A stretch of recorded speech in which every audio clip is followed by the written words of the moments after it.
أعوذ بالله من الشيطان الرجيم.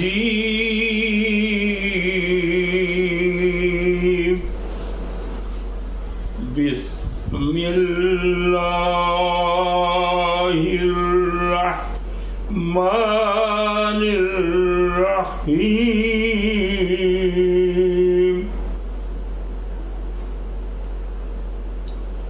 جب بھی قرآن کی تلاوت کرنی چاہیے تو اعوذ پڑھنا چاہیے، اللہ کی پناہ میں چلے جانا چاہیے شیطان کی شر سے کہ اللہ میں آپ کی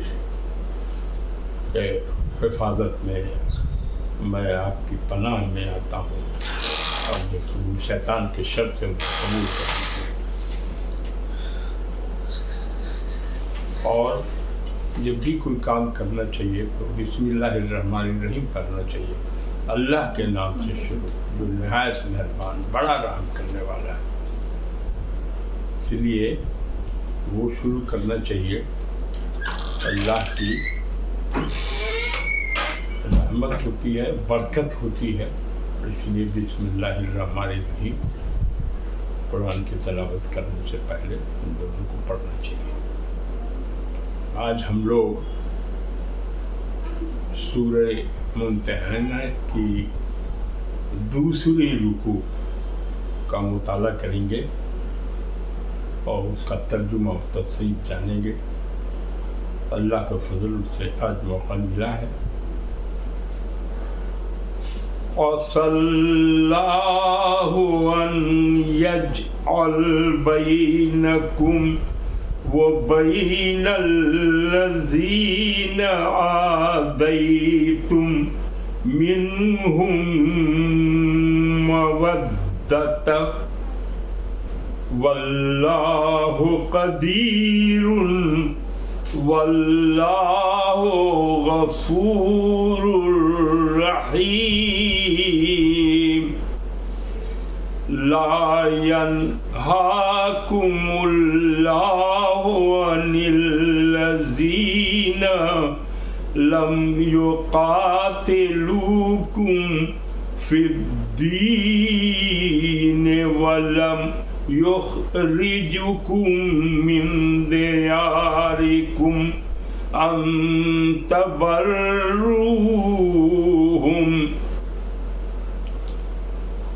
وَتُقْسِطُوا إِلَيْهِمْ إِنَّ اللَّهَ يُحِبُّ الْمُقْسِطِينَ.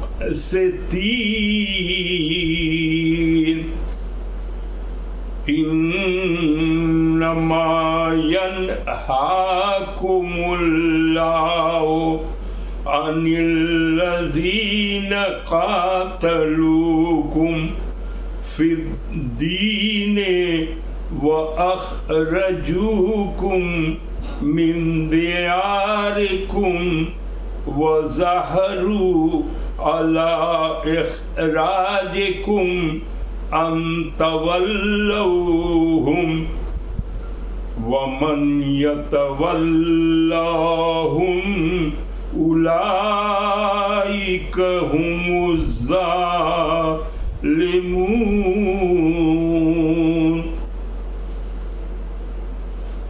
يَا أَيُّهَا الَّذِينَ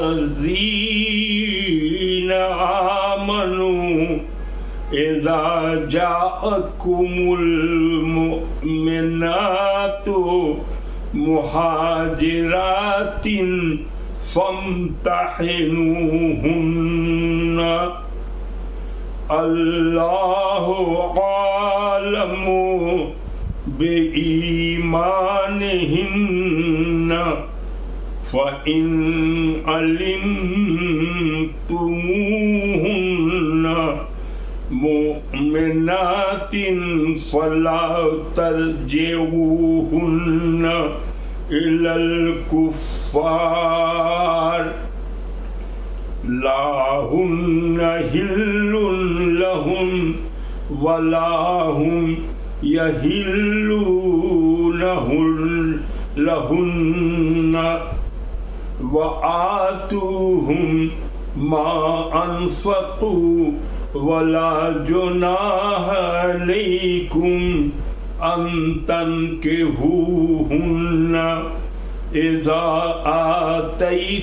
آتيتموهن أجورهن ولا تمسكوا بإثم الكوافر واسألوا ما أنفقتم وليسألوا ما أنفقوا ذلكم حكم الله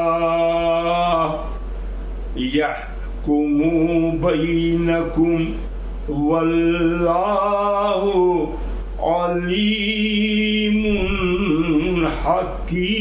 حكيم وإن فاتكم شيء من أزواجكم إلى الكفار فعاقبتم فآتوا الذين ذهبت أزواجهم مثل ما أنفقوا واتقوا الله الذي أنتم به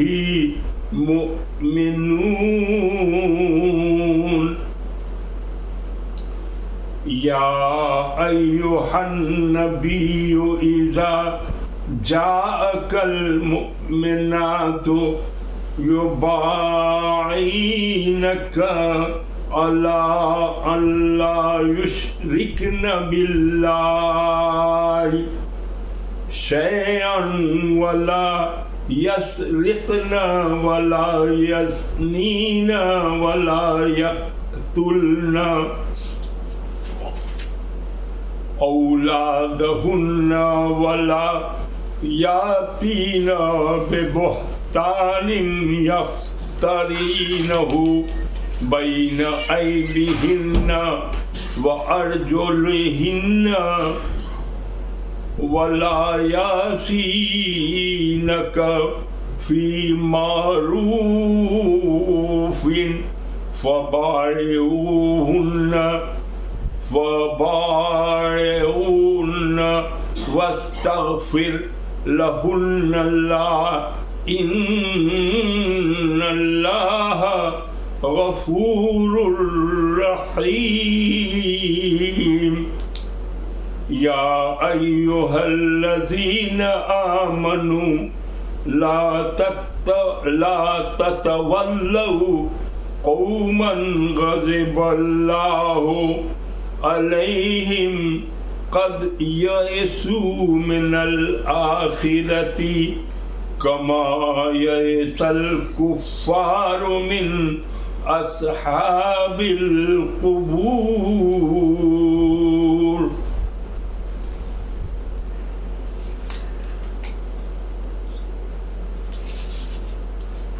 اللہ تعالیٰ فرماتا ہے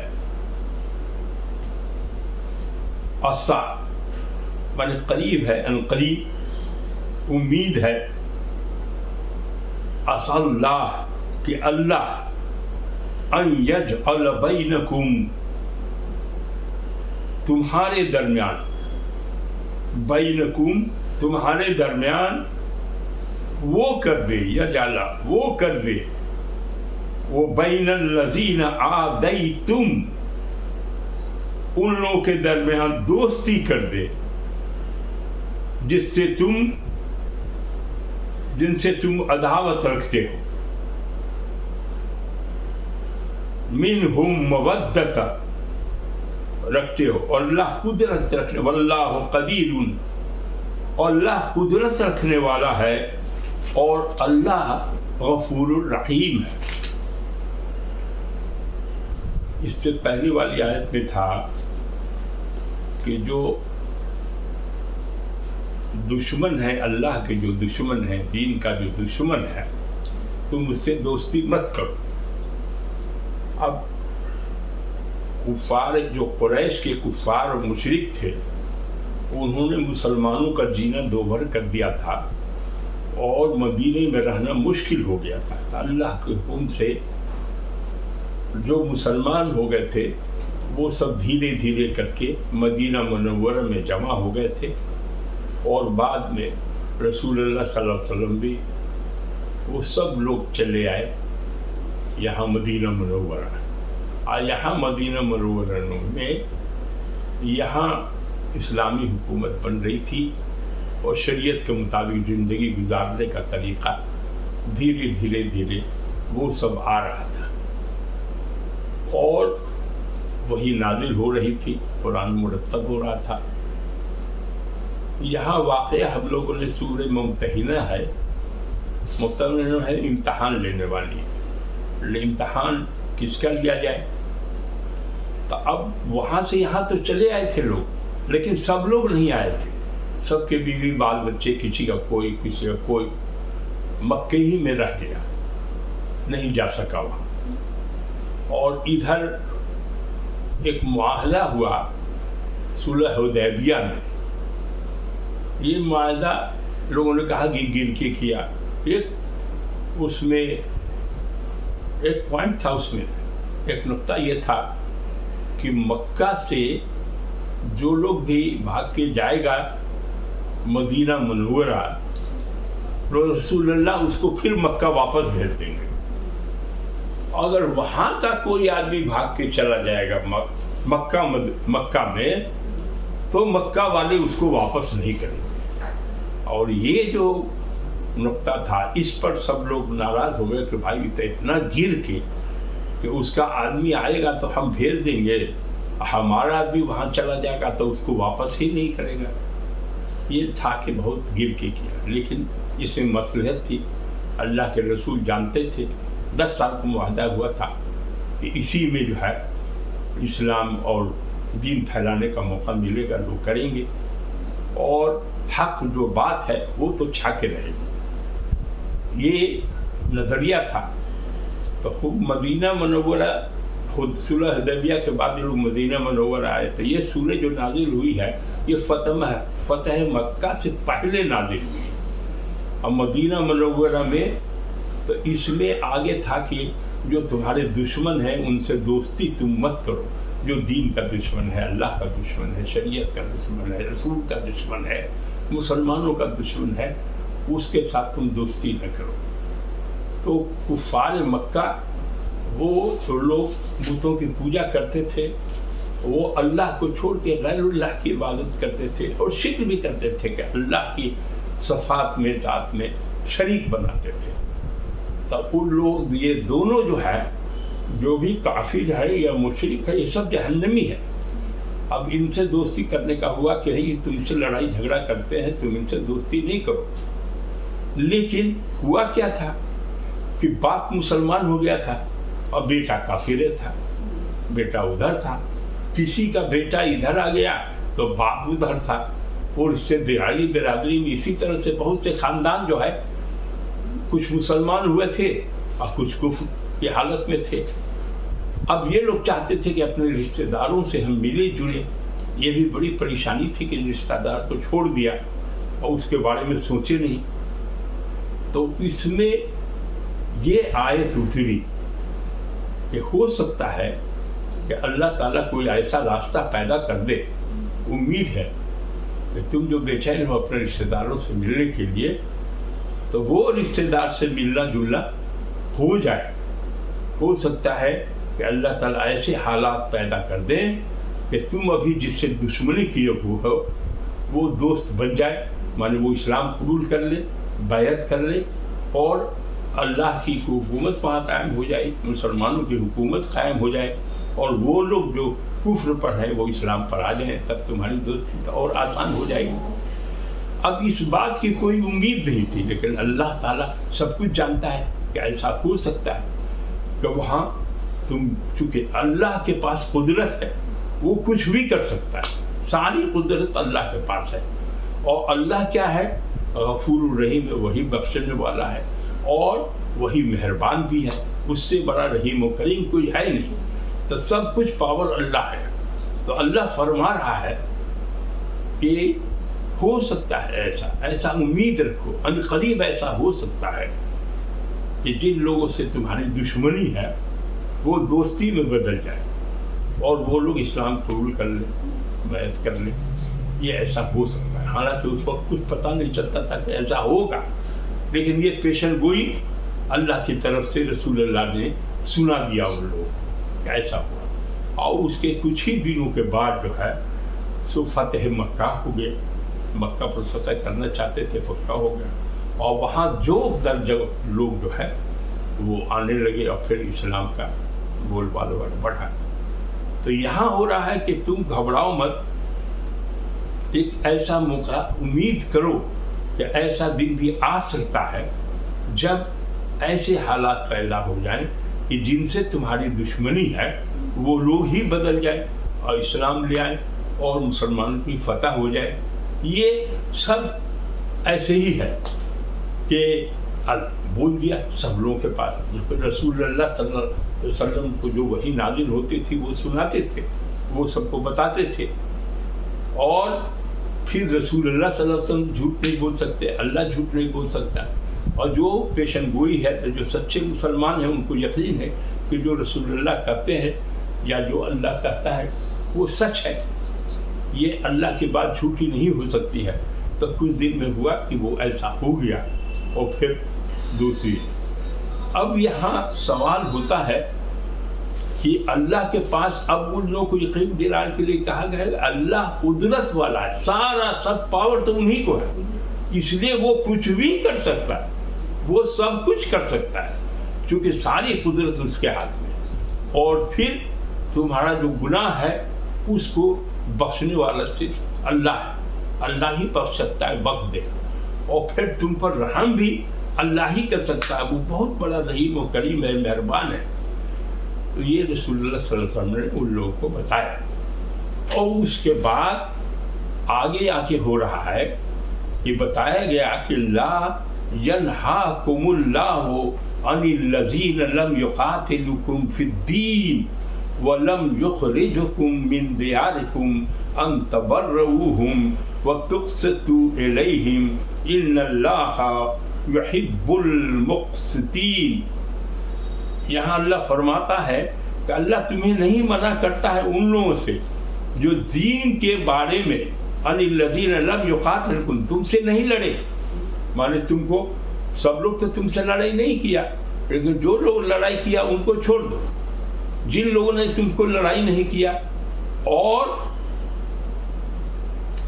تمہارے کہا اور انہوں نے تمہیں نکالا بھی نہیں گھر سے، ایسے لوگ تھے. سب لوگ تو لڑائی نہیں کیا تھا، تو کہا کہ ایسے لوگ ہیں جن سے تمہاری لڑائی نہیں ہوئی اور جو تم کو تمہارے گھر سے نہیں نکالا، ایسے لوگ ہیں، ان سے تم دوستی کر سکتے ہو، ان سے تم دوستی کر سکتے ہو اور تم ان کے درمیان انصاف کرو.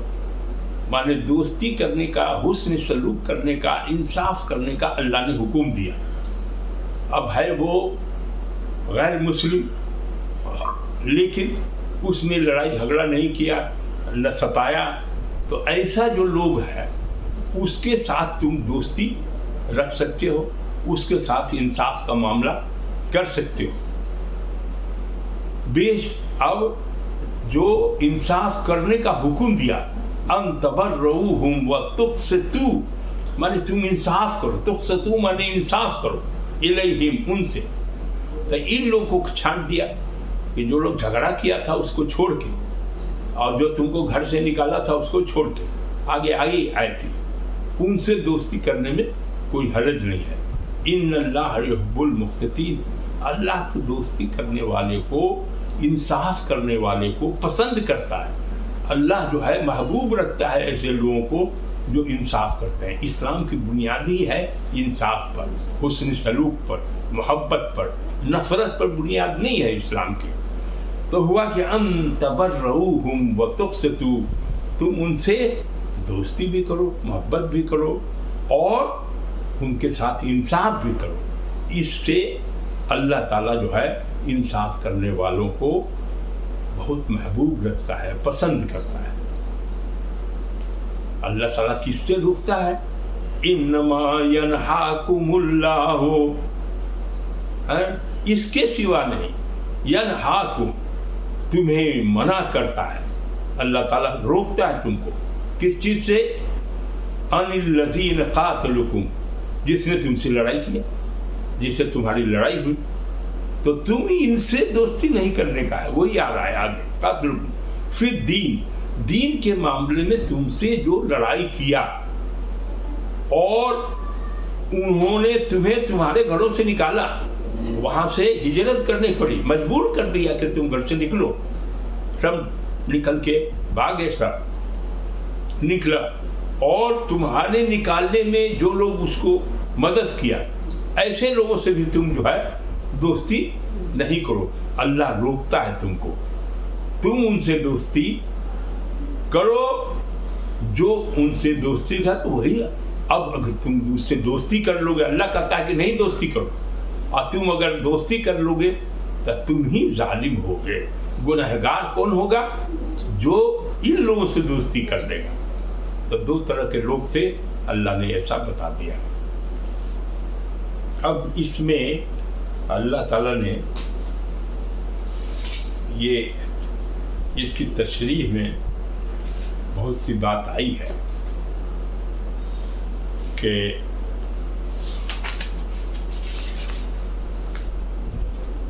پہلے تھا کہ جب لوگ مدینہ ہجرت کر کے آ گئے تو جو وہاں چھوٹ گئے اور یہاں یہ رہ گئے تو فکر تو ہوگی ہی رشتہ داروں کی. اب باپ ہے مسلمان ہو گیا، بیٹا کافر رہا تو فکر ہوتی تھی کہ وہ بھی مسلمان ہو جاتا ہے. تو اب اس میں ہے سچے اگرچہ بڑے صبر ضبط کے ساتھ عمل کر رہے تھے جو لوگ مکے میں تھے، وہ مدینے میں تھے، مگر اللہ کو معلوم تھا کہ اپنے ماں باپ بھائی بہنوں اور قریب ترین عزیزوں سے تعلق توڑ لینا کتنا سخت اور مشکل کام ہے. کیونکہ سب لوگ سب کچھ چھوڑ چھاڑ کے، مال دولت سب چھوڑ چھاڑ کے، بیوی بال بچوں کو سب چھوڑ چھاڑ کے اپنی جان لے کے گئے تھے. بہت لوگ ایسے چلے گئے اور ہجرت کر گئے. وہاں سے حکم ہوا کہ یہاں رہنا مشکل ہو گیا تھا، ناطقہ بند کر دیا تھا، کچھ نہیں کرنے دے رہا. تو اب تو یہاں چلے آئے، یہاں مشکل میں تھے، ان کو منع تھا کہ ان سے اب بات بھی مت کیجیے. تو دونوں میں تو رشتہ داری، باپ یہاں ہے، اب آپ کو حکم ہو رہا ہے کہ تم بیٹے سے جو کافر ہے تم اس سے بات مت کرو، اس سے رشتہ داری نہیں رکھو، اس سے دوستی مت کرو. اسی طرح سے بہن ہے، کسی کا بھائی ہے، کسی کا کچھ ہے، الگ الگ ہو گیا. مان فیملی میں آزادی بٹ گیا یا بہت سے لوگ بٹ گئے، ایسے تھا. تو اس لیے اللہ تعالیٰ نے ان کو تسلی دی. یہ آیت جو ہے تسلی کی آیت ہے کہ گھبراؤ نہیں، وہ وقت دور نہیں ہے جب تمہارے یہی کافر رشتہ دار مسلمان ہو جائیں گے. جب مسلمان ہو جائیں گے تو پھر تو مل ہی جاؤ، اس لیے گھبرانے کی اس کو ضرورت نہیں ہے. یہ نتیجہ کیسے رونما ہوگا؟ اس لیے کہ بظاہر دور دور تک بھی اس کی کوئی صورت نظر نہیں آ رہی تھی کہ ایسا بھی ہو سکتا ہے، لیکن اللہ نے فرما دیا، اللہ کے رسول نے فرما دیا کہ ایسا ہو سکتا ہے. امید رکھو. تو یہ عجب نہیں کہ ایسا ہو جائے، یہ اللہ کا کلام تھا تو بات تو سچ ہونی ہی تھی. نظر آنے ان آیات کے نزول کے چند ہی ہفتے بعد مکہ فتح ہو. کیا ہوا؟ مکہ فتح ہو گیا اور مکہ کے لوگ جو درجوں کی اسلام میں داخل ہونے لگے. مکہ لوگ کیا ہوا؟ اسلام میں چلے جانے لگے، اور مسلمانوں نے اپنی آنکھوں سے دیکھ لیا کہ جس چیز کی انہیں امید دلائی گئی تھی وہ کیسے پوری ہوئی. یہ ہے اس آیت میں کہ اللہ تعالیٰ جو کچھ کہتا ہے اس کو سب قدرت ہے. پہلے تو تھا کہ بات نہیں کریں گے، نہیں کیا، اور پھر آیا، اب اس آیت میں آیا کہ تم بات ان لوگوں سے کر سکتے ہو جو لوگ بے قصور ہیں، تم کو نہیں نکالا ہے، نہ دین میں تم سے لڑائی کیا. تو ایسے لوگوں کو دوسری آیت میں ہے لا ینہاکم اللہ عن الذین لم یقاتلوکم فی الدین. اس پر کہا کہ دشمنی نہ کرنے والے کافروں سے حسن سلوک کرنا تو اچھی بات ہے، مگر کیا انصاف بھی انہی کے لیے مخصوص ہے؟ اور کیا دشمن کافروں کے ساتھ ناانصافی کرنا چاہیے؟ جواب یہ کہ عدل و انصاف تو ہر شخص کے ساتھ ضروری ہے، اسلام کی بنیاد ہے عدل و انصاف، سب کے ساتھ انصاف کیا جائے، خواہ کافر ہو یا غیر کافر ہو۔ حتیٰ کہ اسلام کی جو ہدایت ہے کہ دشمنوں کے ساتھ بھی عدل و انصاف کیا جائے، اس میں کافر وغیرہ اور حربی سب برابر ہیں، بلکہ اسلام میں تو انصاف جانوروں کے ساتھ بھی کہا گیا ہے کہ زیادہ بوجھ مت ڈالو، اس کو چارہ وقت پر کھلاؤ، اس کو تکلیف مت دو، اس سے پیار کرو، جانور سے بھی پیار کرنے کے لیے آیا ہے۔ کیا آدمی کے ساتھ اچھا سلوک، اس آدمی بھلائی اور احسان کرنے کی ہدایت دی گئی ہے۔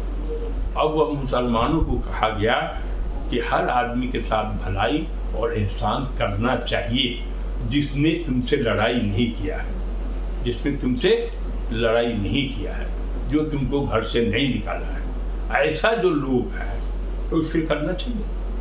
اور یہاں تو معاملہ ہی الٹ گیا کہ سب جو کافر سب تھے وہ سب اسلام لانے لگے، جو مکہ میں کوئی بچا نہیں، سب لوگ اسلام لے آیا۔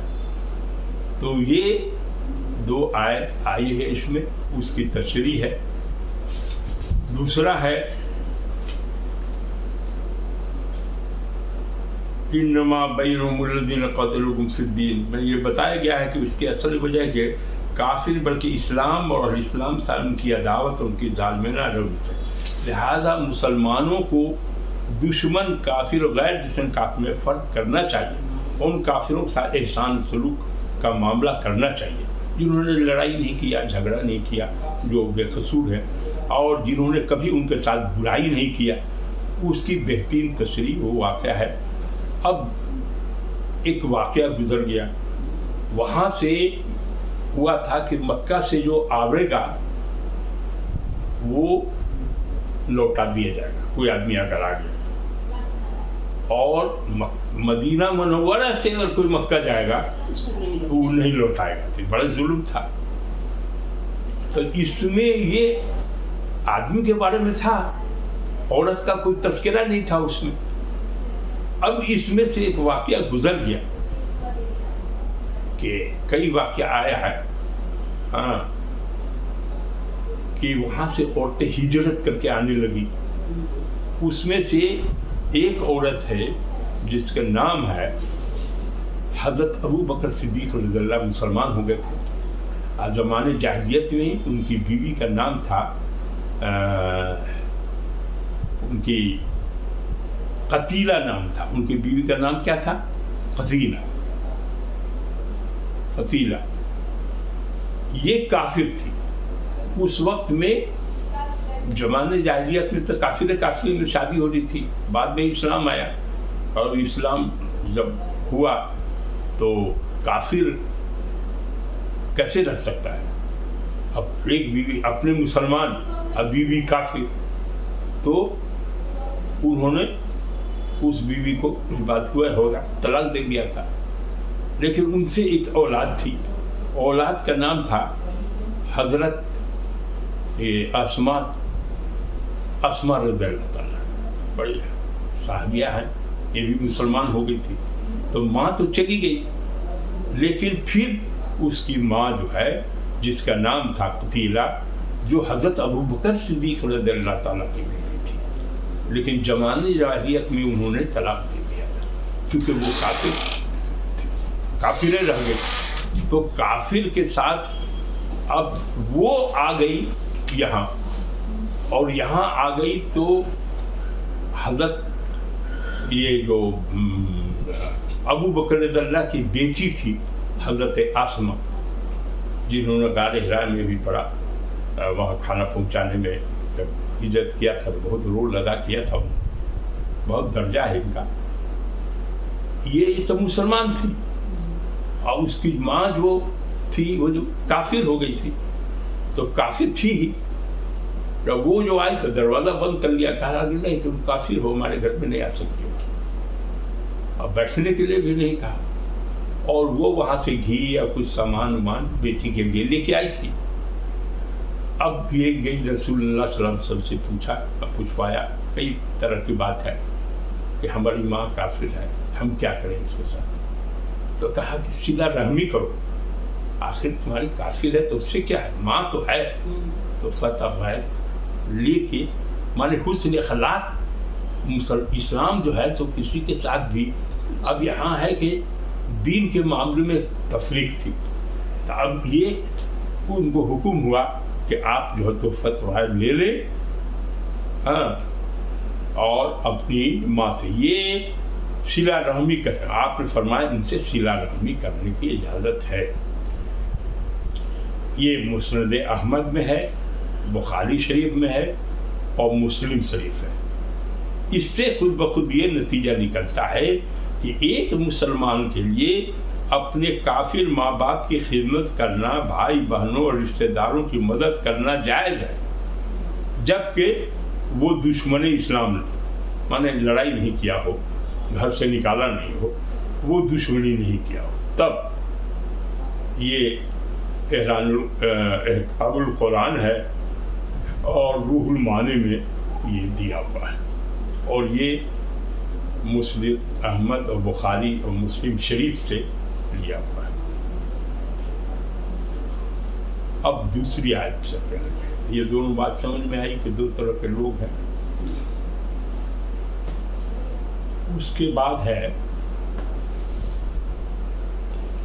تو وہ ہے اسلام نے کہ بنیاد رکھی گئی کہ حسن سلوک اور لوگوں کی بھلائی کرنا، چاہے کافر ہو کوئی ہو، جس نے لڑائی نہیں کیا ہو، یہ فرق ہے، اس کے ساتھ بھلائی کرنے میں کوئی حرج نہیں ہے۔ اب وہ ہندو ہے تو ہم اس کے ساتھ بھلائی نہیں کریں، ہاں وہ اگر اسلام کا دشمن ہے، لڑائی کرنے آ رہا ہے، تب اس سے دوستی نہیں کی جائے گی، یہ ایک فرق ہے۔ اس کے بعد آ رہا ہے کہ جو لوگ دشمن سے دوستی کرے گا، جس نے نکال دیا ہے، جو ہجرت کرنے پر مجبور کر دیا، گھروں سے نکالا، بیار گھر کرتے، تو ایسے لوگ کے ساتھ کہا گیا کہ جو کوئی دوستی رکھے گا تو وہ ظالم ہوگا۔ سمجھ میں بات آ گئی؟ کس سے دوستی کرنا ہے اور کس سے نہیں کرنا ہے۔ حسن اخلاق ہر اس آدمی سے کرنا ہے جس سے اسلام دشمنی نہیں ہے۔ انہوں نے اگر کچھ نہیں کیا ہے، اب عام ہندو ہے تو وہ اس کے ساتھ حسن اخلاق کرنا چاہیے، اس کی مصیبت میں مدد کرنا چاہیے۔ یہ ہے یا ایھا الذین آمنوا اذا جاءکم المؤمنات مہاجرات فامتحنوہن اللہ عالم بإیمانہن فإن علمتموہن مؤمنات فلا ترجعوہن إلی الکفار لا ہن حل لہم ولا ہم یحلون لہن وآتوہم ما انفقوا ولا جناح علیکم ان تنکحوہن اذا آتیتموہن اجورہن ولا تمسکوا بإثم الکوافر واسألوا ما انفقتم وليسألوا ما انفقوا ذلكم حکم اللہ یحکم بینکم واللہ علیم حکیم۔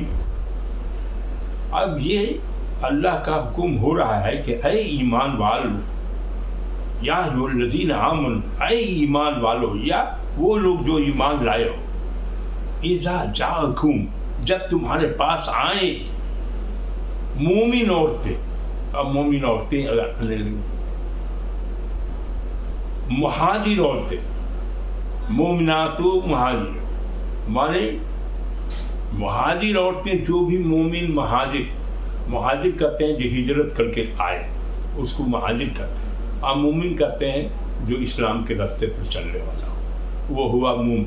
تو مومن اور مہاجر عورتیں جب آئیں تو ان کا امتحان لے لیا کرو، اسی لیے ممتحنہ اسی سے ہے کہ اس کا امتحان لے لیا کرو، کہ پتہ نہیں یہ بھیس بدل کے آیا ہے، دشمن کی ایجنٹ ہے، کیا ہے نہیں ہے، بہت سے کچھ ہو سکتا ہے، کس غرض سے آیا ہے۔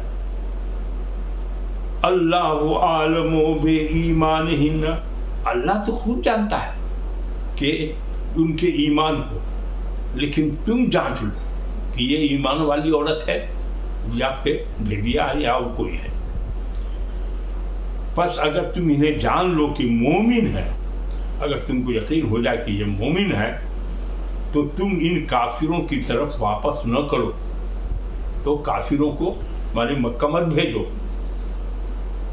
وہ مومن مہاجرات حلال نہیں ہے۔ اب حکم ہو رہا ہے کہ کافر کی شادی مسلمان سے نہیں ہو سکتی، اور نہ مسلمان کی شادی کافر سے ہو سکتی ہے۔ کوئی مسلمان اگر کافر بیوی کو لے آئے گا، اسلام قبول نہیں کرے گا تو حرام ہو جائے گا، وہ فسق ہو جائے گا۔ اور کوئی اگر کافر ہے اور اس کی بیوی مسلمان ہو گئی تو اس کافر کے لیے وہ حرام ہو گئی، چونکہ اس نے اسلام لے لیا۔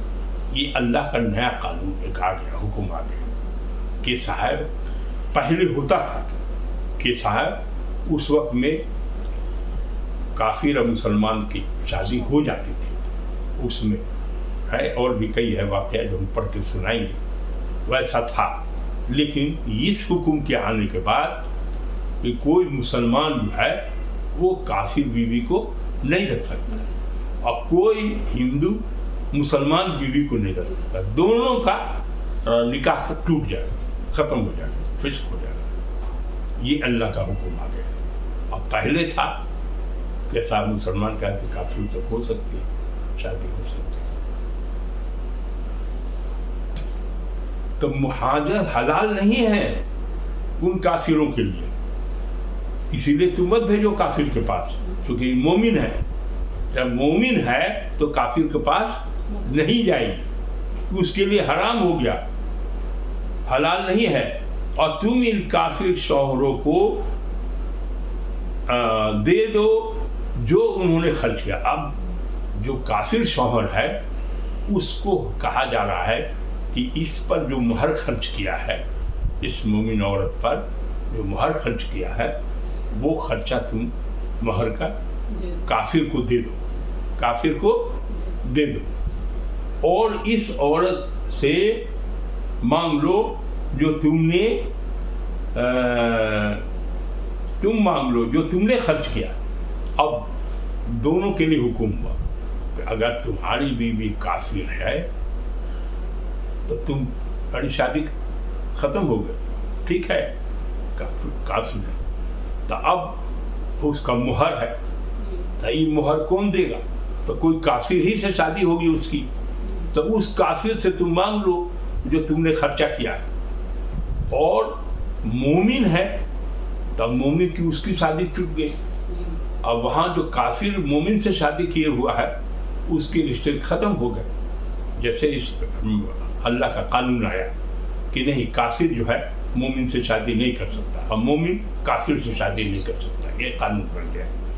تو اب اس حال میں ہوا کہ جو پہلے سے شادی تھی تو وہ مہر کے دے کے شادی ہوا، تو تم اس کا مہر دے دو، وہ تمہارے لیے اس کو مہر، یہ دونوں خرچہ ہے۔ اب اس میں ایک اور قانون آیا کہ جس کے پاس خرچہ نہیں ہے، وہ اللہ نے فیصلہ کر دیا، اب اللہ کا یہ حکم ہے تو اسی پر چلنا ہوگا۔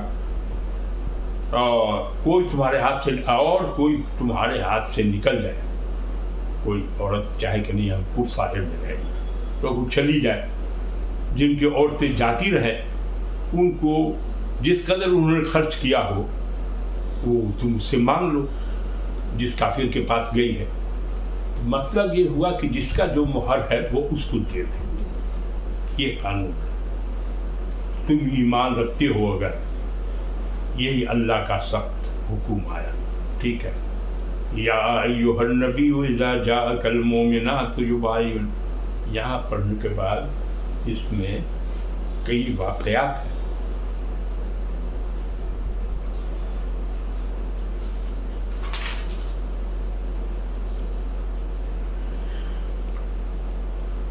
اب ہے واقعہ کی تفصیل ہے ہوا تھا کہ 10 سال کے لیے ہوا تھا، لیکن جو ہے سو توڑ دیا معاہدہ کو. تو اس حال میں اس صلح نامے کی ایک شرط تھی کہ مکہ میں کوئی آدمی مدینہ جائے گا تو آپ اس کو واپس کر دیں گے، وہ مسلمان ہی کیوں نہ ہو. اور اگر مدینہ طیبہ سے کوئی مکہ مکرمہ چلا جائے گا تو قریش اس کو واپس نہیں کریں گے. ایک عجب بات تھی. اس معاہدے کے الفاظ عام تھے جس میں بظاہر مرد عورت دونوں داخل تھے، یعنی کوئی مسلمان مرد یا عورت جو بھی مکہ سے حضرت صلی اللہ علیہ وسلم پاس جائے اس کو آپ واپس کریں گے. جس وقت یہ مقرر ہو رہا اسی وقت آپ صلی اللہ علیہ وسلم حدیبیہ میں تھے جب یہ فیصلہ ہو رہا تھا. تو بہت سارے ایک واقعہ ابو جندل رضی اللہ تعالیٰ تھا. ابو جندل جس کو قریش مکہ نے قید کر رکھا تھا، اور وہاں سے وہ قید سے چھوٹ کے بھاگ کے آئے، رسول اللہ صلی اللہ علیہ وسلم پاس پہنچ گئے. صحابہ کرام نے ان کو دیکھ کر بہت تشویش کی کہ معاہدے کے روح سے اس کو واپس کیا جانا چاہیے، لیکن ہم اپنے مظلوم بھائی کو پھر ظالم کے ہاتھ میں کیسے دے دیں؟ اتنا ظلم کیا اب پھر کیسے دے دیں؟ لیکن رسول اللہ نے کہا نہیں، معاہدہ ہو چکا ہے. اسی لیے ان کو سمجھا بجھا کے جنت کو پھر واپس کر دیا. بس اتنا زبان کا پکا تھا وہ تھا. اسی کے ساتھ ایک دوسرا نسل جن کو ابھی حاتم نے روان کیا ہے کہ سویہ بن حارث سلمہ جو مسلمان تھی، سیفی بن راہب کے نکاح میں تھی جو کافر تھا. بعض روایت میں اس کے شوہر کا نام مسافر القزمی بھی بتایا گیا ہے. اس وقت مسلمانوں کافروں میں رشتہ ہوتا تھا، حرام نہیں ہوا تھا، اب ہو گیا حرام. یہ مسلمان عورتیں مکہ سے بھاگ کر آپ صلی اللہ علیہ وسلم کی خدمت میں حاضر ہو گئی. آپ نے ان کو واپس نہیں کیا، البتہ اس پر جو کچھ مہر وغیرہ خرچ ہوا تھا وہ دے دیا. اس کے بعد حضرت عمر نے اس سے نکاح کر دیا. یہ روح مانی ایسا ہونے لگا. صلح حدیبیہ کا اول مسلمان مرد سے بھاگ کے مدینہ آئے. اسی طرح سے بہت سے مومنات کا ذکر ہے جو مکہ سے بھاگ کے مدینہ آئے. اب حکم ہو رہا ہے کہ جو مسلمان کہتے ہیں کہ ہم مسلمان ہیں ہو کے آگے ہیں تو اس کا امتحان لینے کا حکم ہوا ہے. مثلا اس سے پوچھنا ہے کہ اپنے شوہر سے ناراض ہو گئی ہو اس لیے چلی آئی ہو، کیا ہے مدینہ کے کسی شخص کی محبت میں آئی ہو، یا کسی اور دنیاوی غرض سے ہجرت کر کے آئی ہو. اور عند اللہ اس شرط سے مسلم، اس لیے مسلمانوں کو حکم دیا کہ ہجرت کر کے آنے والی عورتوں کا امتحان لے لو. ہجرت کرنے والی عورتوں کا امتحان لے لو. ممتحنہ یہی ہے سورہ کا نام. اب مہاجرات کے امتحان لینے کا طریقہ کیا تھا؟ تو حضرت ابن عباس سے روایت ہے کہ مہاجرات کے امتحان کا طریقہ یہ تھا کہ مہاجرات سے حلف لیا جاتا تھا کہ وہ اپنے شوہر سے بغض و نفرت یا مدینہ کے کسی آدمی کی محبت کی وجہ سے یا کسی اور دنیاوی غرض سے نہیں آئی ہے، بلکہ ان کا آنا خالص اللہ اور اس کے رسول کی محبت اور رضا جوئی کے لیے ہے. اب کوئی آ گیا اس کو اللہ سے محبت، رسول سے محبت نہیں ہے، اسلام سے محبت نہیں ہے، وہ کسی کی محبت میں گرفتار ہو کے آ گئی ہے تو پھر اس کو واپس کر دیا. حلف لیتی تھی رسول اللہ صلی اللہ علیہ وسلم، اس کو مدینہ میں رہنے کی اجازت دے دیتے تھے، جو کہتا تھا ہم اللہ اور رسول کی یہ دونوں کی محبت میں ہے، اسلام ہے، اللہ کی رضا کے لیے آئے ہیں، اللہ کو راضی کرنے کے لیے. تو اس کو اجازت تھا یہاں سے نہیں جانے کا. اور اس کا جو مہر وغیرہ تھا وہ کافر شوہر اس کے کافر شوہر کو واپس دے دیتے تھے. یہ قرطبی نے لکھا ہے. حضرت عائشہ صدیقہ کی ترمذی میں ہی روایت ہے جس کو ترمذی نے حسن صحیح کہا. آپ صلی اللہ علیہ وسلم نے فرمایا کہ ان کے امتحان کی صورت وہ بیعت تھی جس کا ذکر اگلی آیت میں تفصیل سے آیا ہے. آنے والے مہاجر عورتوں کے امتحان کا طریقہ ہی یہ تھا کہ وہ رسول اللہ صلی اللہ علیہ وسلم کے دست مبارک پر ان چیزوں کا عہد کرے جو اس بیعت کے بیان میں آگے آتی ہے. اور یہ بھی کچھ بیان نہیں کہ ابتدائی طور پر پہلے وہ کلمات مہاجرات سے کہلوائے جاتے ہوں جو بروایت ابن عباس اوپر ذکر کیے گئے. اب اس میں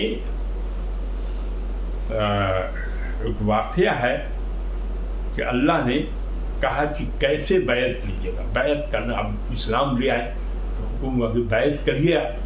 تو بہت سی عورتیں جو ہے وہ بیعت کے لیے تیار ہوئی.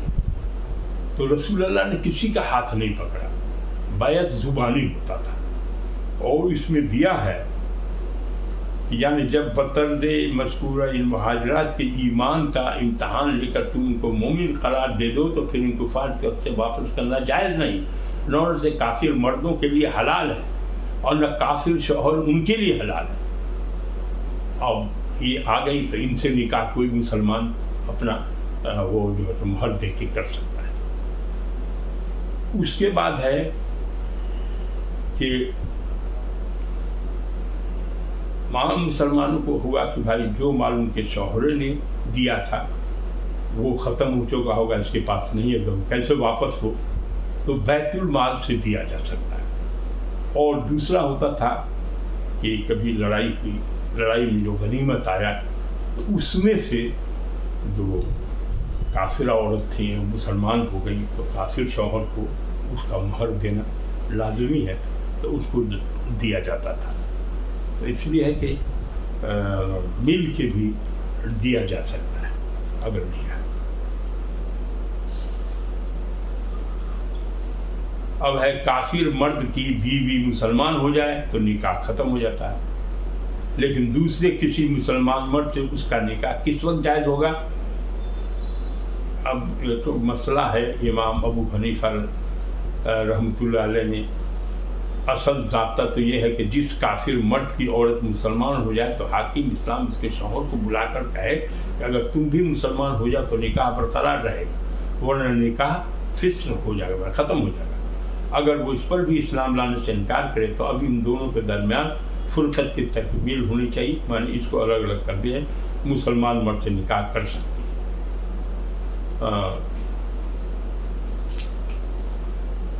اب ہے کہ اذا آتیتموہن اجورہن بطور شرط کے فرمایا کہ تم ان سے نکاح کر سکتے برسط ان کے مہر ادا کر دو. اس لیے پر اتفاق امت نکاح کا انعقاد ادائے مہر پر مقرون ہے. البتہ مہر کی ادائیگی لازم اور واجب ہے. وَلَا تَمْسِكُوا بِإِثْمِ الْكَوَافِرِ وَاسْأَلُوا مَا أَنفَقْتُمْ. یہاں اس سے مراد کیا ہے؟ عقد نکاح ہے. مطلب یہ ہے کہ اگر شوہر مسلمان ہو جائے اور بیوی بدستور کافر مشرک ہے تو ایسی مشرک عورت کو اپنے نکاح میں رکھنا جائز نہیں ہے. اسے فوراً طلاق دے کر علیحدہ کر دیا جائے. طلاق دینے کا مطلب یہ ہے کہ اس سے قطع تعلق کر لیا جائے. چنانچہ اس حکم کے بعد خود حضرت عمر رضی اللہ تعالیٰ اتنے بڑے صحابی بعد میں خلیفہ بھی ہوئے، 2 مشرک بیوی تھی کو اور حضرت طلحہ بن عبید اللہ نے اپنی بیوی کو طلاق دے دی کیونکہ یہ سب کافر تھے. جیسے یہ حکم آیا تو اس پر عمل کیا. روایت کیا ہے کہ حضرت عمر نے اسی وجہ سے اپنی بیوی فاطمہ بنت ابو امیہ مخزومیہ کو طلاق دے دی اور معاویہ بن سفیان نے اس سے نکاح کر لیا. دوسری بیوی کلثوم بن جرور کو بھی اسی وجہ سے طلاق دی گئی. اور کسی کافر کی بھی مسلمان ہو کر مسلمان کے پاس چلی گئی ہو تو اس عورت کو واپس نہیں کیا جائے گا. البتہ کافر شوہر کو یہ حق ہے کہ وہ مہر وغیرہ میں صرف کیا ہوا مال مسلمانوں سے طلب کر لے. اس طرح اگر کوئی مسلمان عورت مرتد ہو تو کافر کے پاس چلی گئی ہو تو مسلمان شوہر بھی مہر وغیرہ میں خرچ کیا ہوا مال کافروں سے طلب کر لے. مسلمانوں نے اس پر یہ خاطر عمل کیا مگر کافروں نے عمل نہیں کیا. اس مال کی 2 چیزیں ہیں. ایک صورت ہے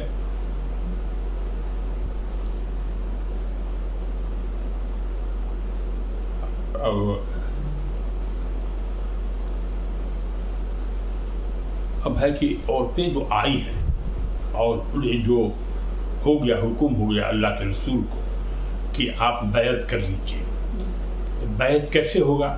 تو اس کو جانچ لیجیے. اس میں اللہ تعالیٰ نے قرآن میں دیا. قرآن میں کیا ہے؟ یا ایھا النبی اذ جاءک المؤمنات یبايعنک علی ان لا یشرکن باللہ شیئا ولا یسرقن ولا یزنین ولا یقتلن.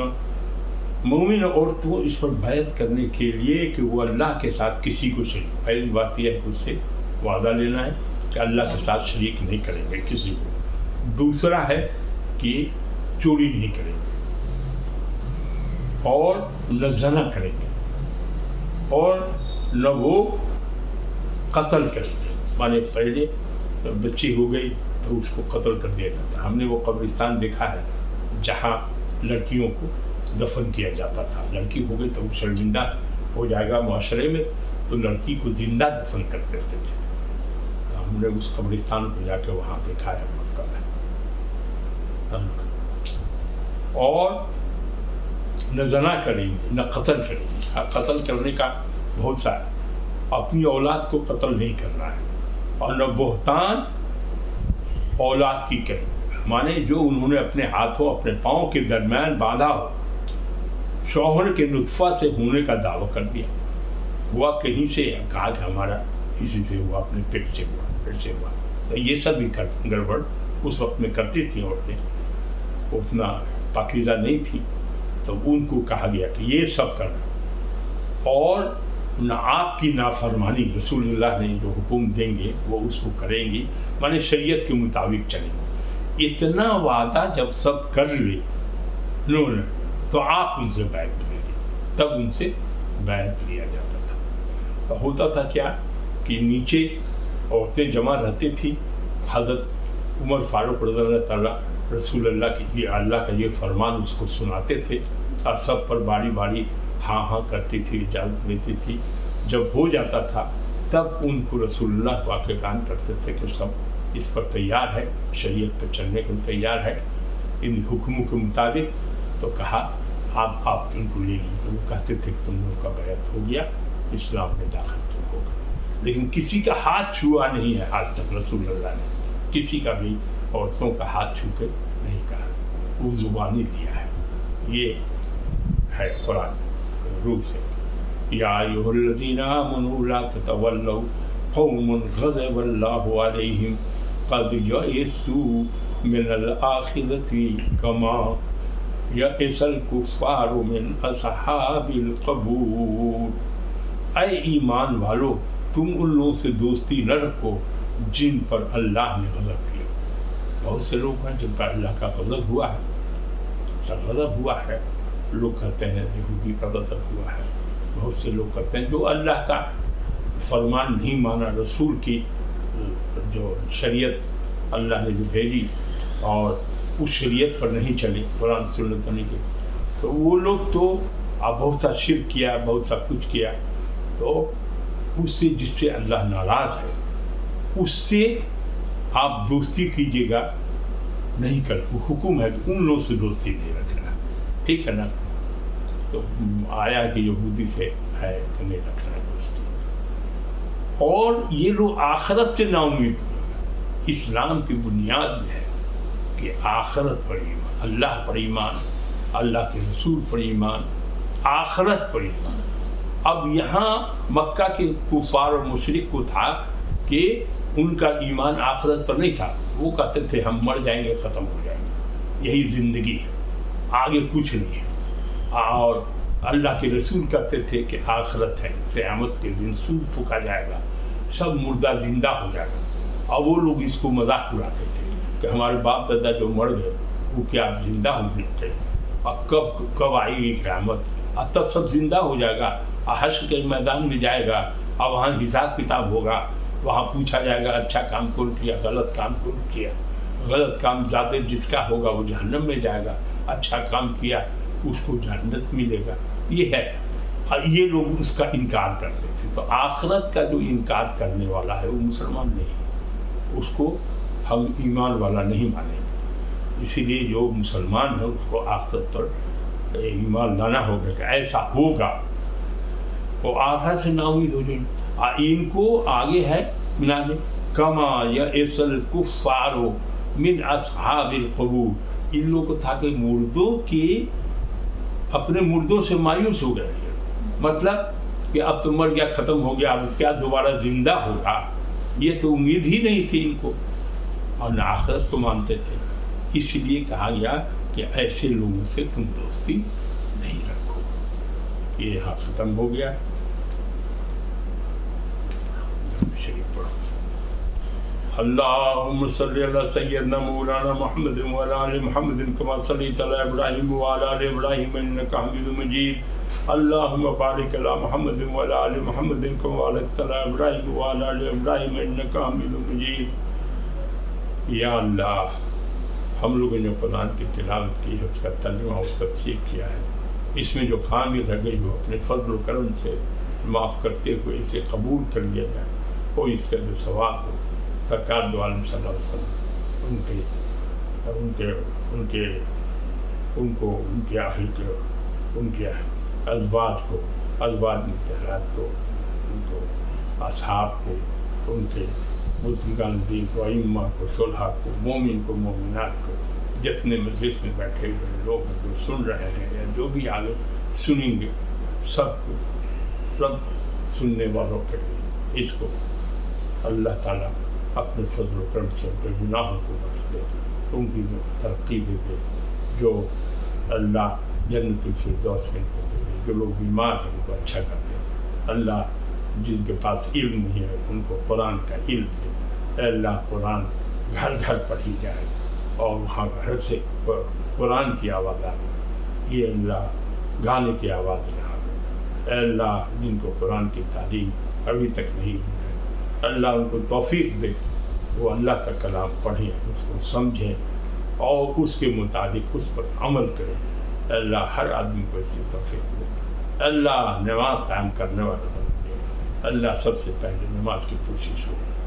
اے اللہ 5 وقت کی نماز اور قرآن کی ویسے ہی نماز پڑھنے کی سب کو پورا کر دے جیسے رسول اللہ صلی اللہ علیہ وسلم نے نماز پڑھ کے بتایا تھا. اے اللہ دین کے راستے پر سب کو چلا، اور جو سیئات میں برائی میں پھنسے ہوئے اللہ ان کے گناہوں کو بخش دے اور بھلائی کے راستے پر موقع دے، تو توبہ کا استغفار کرے. اللہ توبہ کو قبول کر اور ان کو نیک راستے پر چلنے کی توفیق عطا فرما. اے اللہ حرام روزی سے بچا. کوئی بھی عبادت حرام کپڑے پہنے ہوا، حرام کے پیسے سے سب کھانا پینا کھا رہا ہے، تو اس کے کوئی نماز کوئی دعا قبول نہیں. اس لیے جائز حلال روزی عطا کر. اے اللہ حرام روزی سے بچا، حلال. اے اللہ جھوٹ بولنے سے بچا، سچ بولنے کی توفیق عطا کر. جھوٹ الخبائث میں سے. اے اللہ ہر طرح کی آفتوں و بلایات سے بچا، مالی مشکلات سے بچا. جو بیمار ہیں ان کو اچھا کر دے. اے اللہ جو تعلیم حاصل کر رہے ہیں ان کو مقصد میں کامیابی دے. جو بے روزگار ہیں اللہ ان کو روزی عطا فرما. اے اللہ آپس میں نفرت اس کو محبت میں بدل دے. اے اللہ دلوں سے کدورت دور کر دے. چغلی، غیبت، جھوٹ، بے ایمانی سب سے بچا. اے اللہ نیکی کا راستہ، سچا راستہ، صراط مستقیم پہ چلا. رب دنیا اور آخرت دونوں میں بھلائی دے. ربنا آتنا فی الدنیا حسنۃ وفی الآخرۃ حسنۃ وقنا عذاب النار. یا اللہ تو رحیم ہے، تو کریم ہے، اپنا فضل کر دے، اپنا رحم کر دے، اپنا کرم کر دے. اے اللہ جو بھی لوگ پریشانی میں ہوتے پریشانیوں کو دور کر دے.